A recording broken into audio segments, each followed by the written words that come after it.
Welcome to the 13th hour, where the veil grows thin and reality begins to bend. It's close to 2 in the morning. I'm hauling a half-empty trailer north on Highway 101 through the Olympic Forest. The fog hangs low and heavy over the road, the trees pressing close on both sides. The radio's gone to static. My headlights catch only the yellow lines and the wet shimmer of asphalt ahead. I keep my speed down. There's no one else out here. Then I notice it, an orange pinprick of light off to the right, deep in the trees. At first I think it's a campfire or a flare from a work site, but it moves. It weaves slowly between the trunks, drifting side to side like it's floating on a current. I ease off the gas. The light disappears behind the bend, and that's when I see a pickup pulled onto the shoulder up ahead. Hazard lights blink weakly through the fog. The driver's door is open. A man stands beside it, waving both arms. I downshift, pull onto the shoulder, and step out.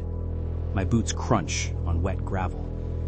The guy's soaked and pale, maybe mid-30s. His eyes are wide and unfocused. "It's still out there," he says, pointing into the woods. "What is?" I ask. "The light. It followed me from the logging road." His hands shake so badly he can't even unlock his phone. The screen's black, no signal. I tell him, "Come on, warm up in the cab."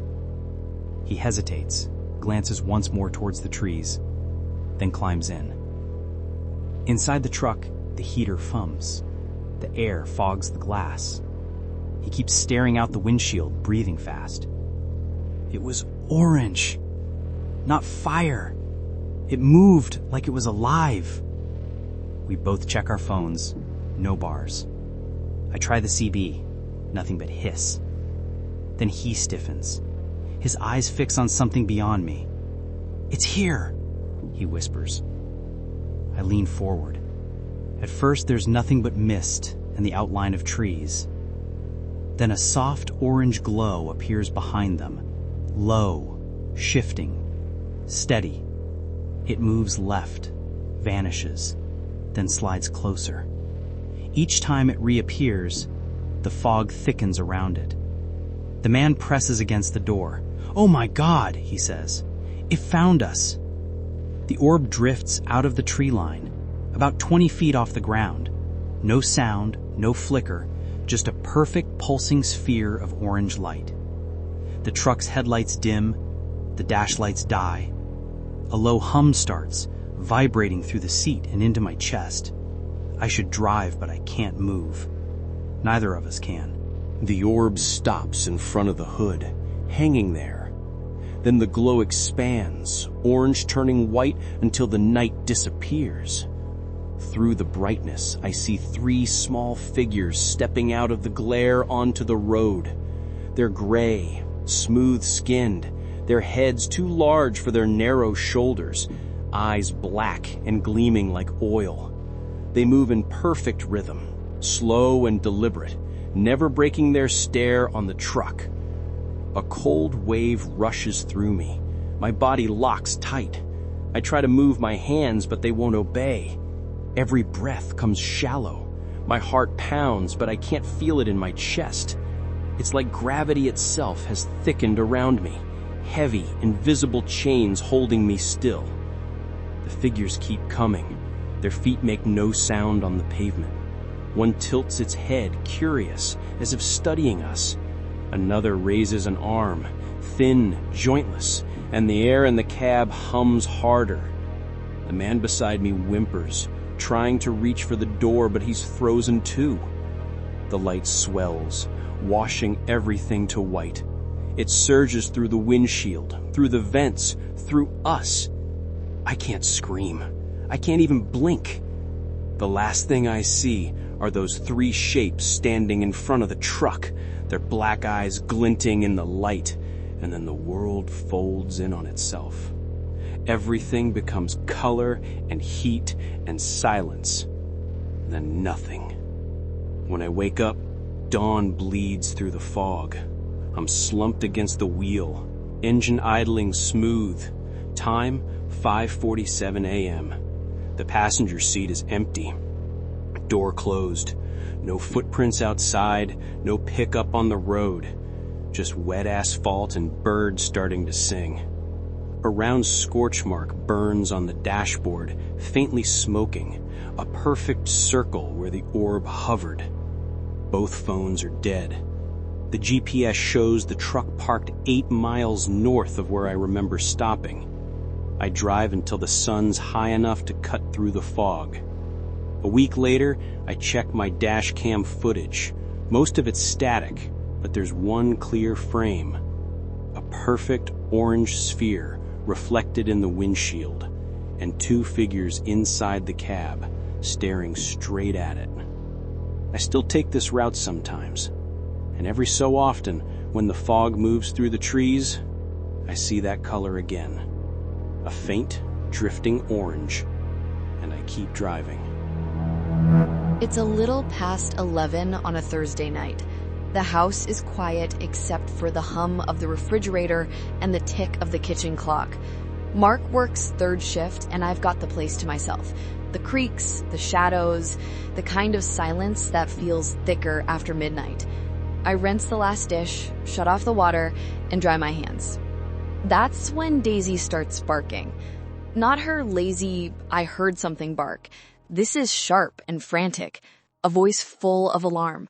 She paces to the back door, nails clicking, whines once, then barks again, harder. "Hey," I say, trying to sound calm. "It's fine, girl." She won't stop. She's trembling, nose pressed against the glass, tail stiff. Her throat makes that low, warning growl I haven't heard since a coyote wandered up last spring. "All right, you win." I grab the flashlight and slide open the door. Cooled air sweeps in and carries the smell of damp earth and hay. Before I can take a step, Daisy bolts into the yard and starts barking at the sky. Not the trees, not the fence line, straight up. "Daisy," I call, but she doesn't look back. Her body's low, tense, every bark pitched higher than the last. Then I see it. A soft orange light, just above the treetops beyond the barn.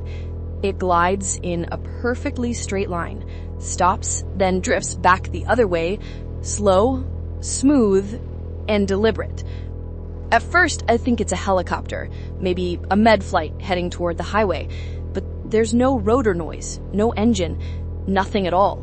Just that silent glow, moving like it knows exactly where it's going. The trees flash faintly each time it passes. It's scanning them. That's the word that slips into my mind, like it's looking for something specific. A chill spreads across my back. Daisy's barking turns desperate, the sound scraping her throat raw. I tell myself to go get her, but my legs won't move yet. I just stand there, watching the light drift lower until it clears the pines and floats over the open pasture. It stops again, hovers, tilts. Not a wobble, more like a head turning. And somehow, in that motion, I feel it lock onto me. "Daisy, come now," I whisper. She backs up a few feet, but won't turn away from the light. The sound of her barking fills the yard, and then, just as suddenly, stops. The world goes still.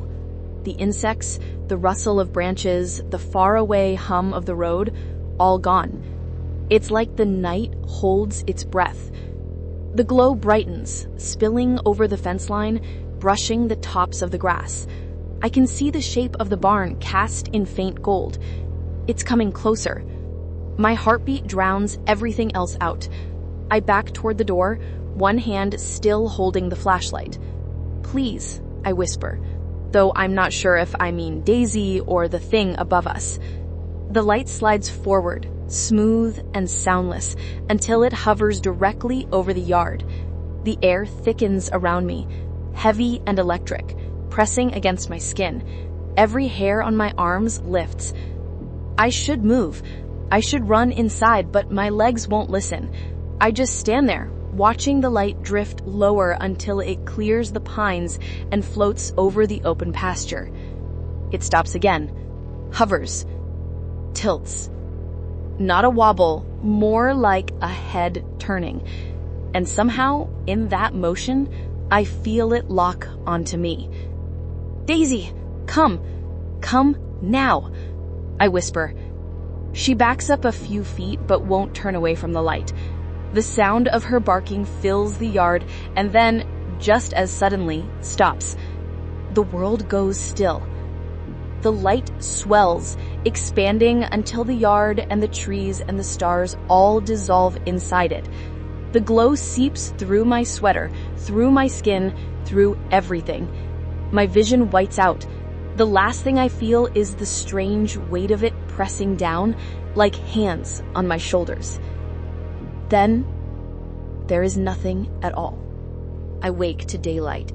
The ceiling is pale gray, the curtains shifting with a breeze. I'm in my bed. For a few seconds, I don't move. My mouth is dry and every muscle in my body aches, as if I've spent the night running. The ache isn't sharp. It's the heavy, full-body fatigue that sits in your bones. Daisy's curled at the foot of the bed, nose tucked under her tail, ears twitching as she dreams. When I shift, she lifts her head just enough to look at me, then lays it back down with a sigh. I stare at her for a long time. Her fur is clean. She doesn't smell like dirt or grass. Nothing in the room looks disturbed. My flashlight rests neatly on the nightstand beside me, its lens facing the door.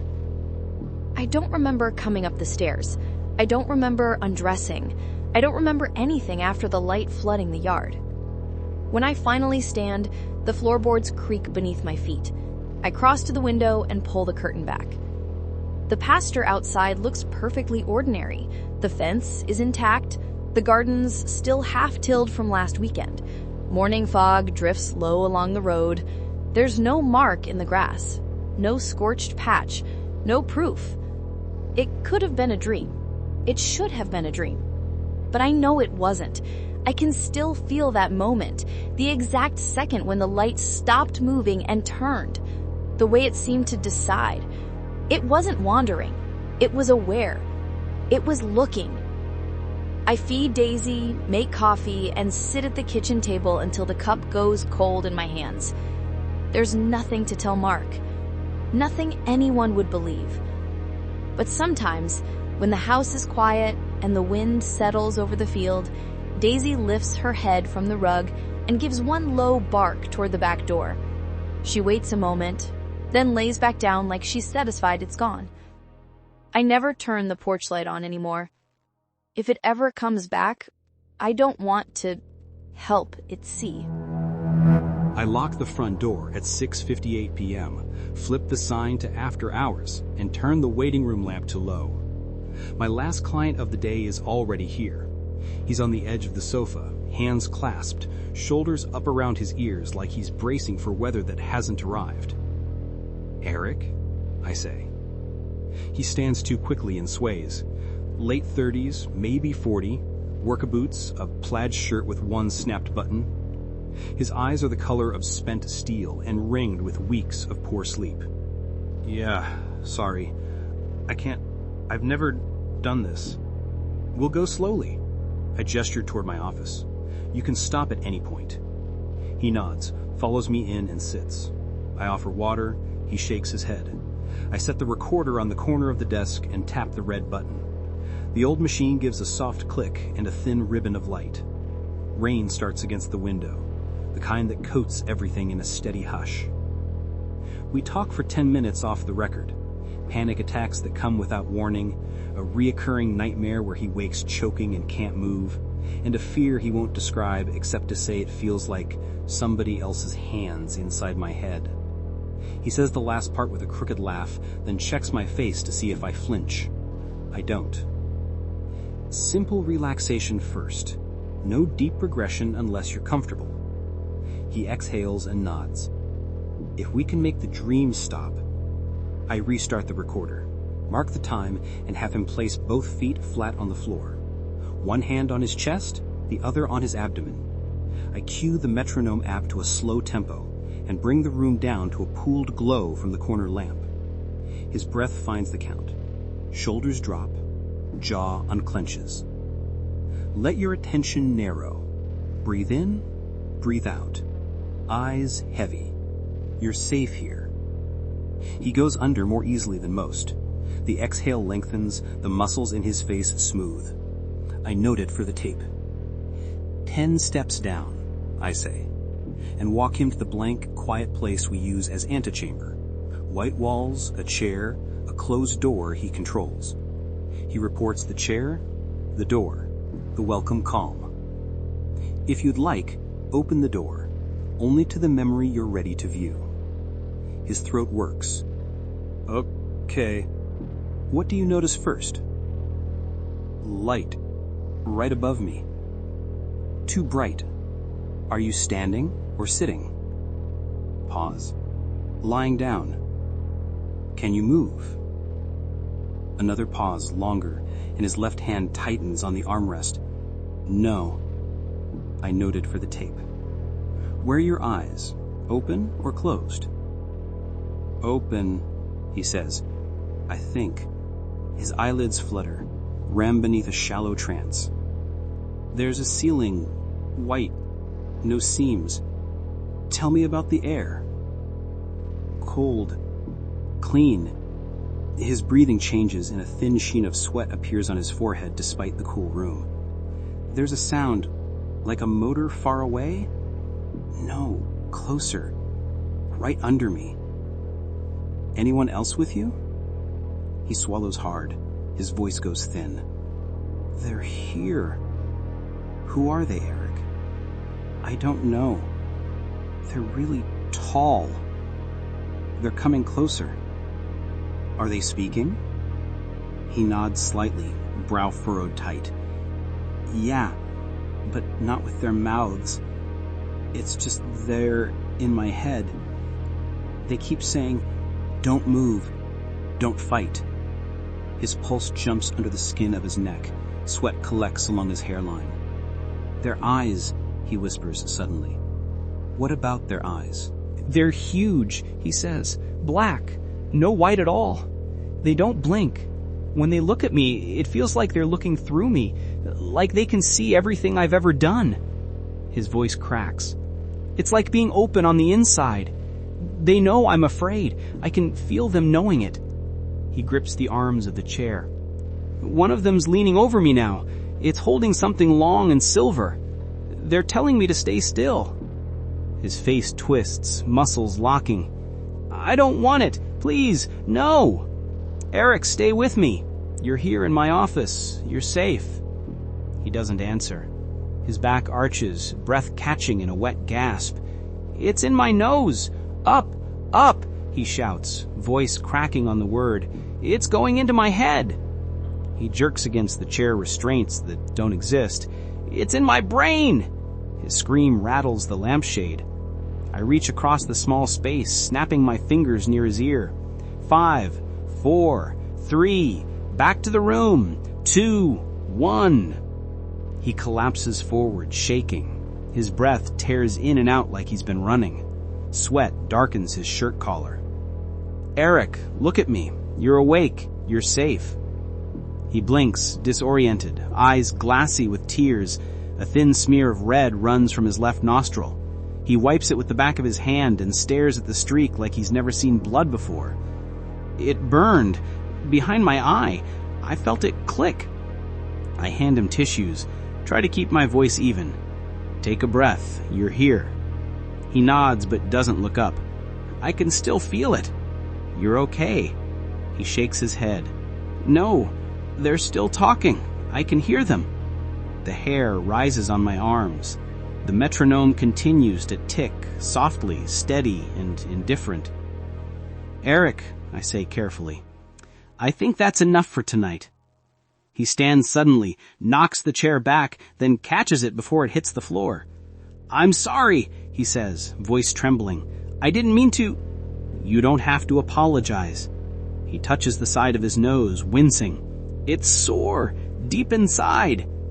I step aside to give him room to leave, heart still hammering from the scream. "If you need medical care, I can—" He cuts me off with a shake of his head. "No hospitals. They'll find it." He leaves with that, shoulders hunched, walking fast down the hall. The outer door shuts. Rain fills the silence again. I turn off the metronome, stop the recorder, and sit until my hands stop shaking. 2 weeks later, I get a call from a doctor at St. Anthony's. Eric had come in for severe sinus pain.